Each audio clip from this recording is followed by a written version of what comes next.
The tussle continues over the second stimulus bill in the United States, as even after more than weeks of meetings, no decision on the second COVID-19 response bill has been reached. Virus stimulus talks are in a deadlock since Republicans and Democrats in the U.S. have been failing to reach any conclusion on the second stimulus for the virus-hit country. U.S. President Donald Trump has threatened executive action if a deal is not reached with the Democrats on that new relief package. He has said that an executive order could be signed by the end of the week without specifying whether he meant this week or next week. The orders you mentioned, do you have a timeline on when you're going to sign them, or? Yeah, it could be by the end of the week. They're being drawn by the lawyers right now. They work very nicely. It would be nice to be able to do it with the Democrats, but they're really just interested in one thing, and that's protecting people that have not done a good job in managing cities and states, and nothing to do with COVID, nothing to do with, or little to do. They want to be able to make up for many, many years, in some cases decades of bad management. We can't do that. So that's what they want. They want to do that, and we don't want to do that.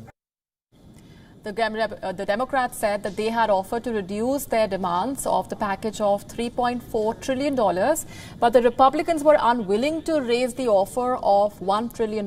This led to the stalemate, and the only option now available being executive orders from the president. Hence, Donald Trump has made it clear that if the policymakers do not resolve the issue, he will. Meanwhile, the Democrats saying that the federal coronavirus aid package needs to be huge to meet the requirements.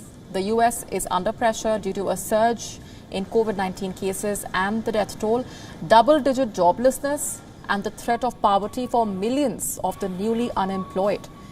Dented by the crisis, the U.S. economy regained 1.8 million jobs in the month of July. The numbers, though, while promising, represent a steep drop-off from June, indicating the country's economic recovery from the crisis will be long and difficult.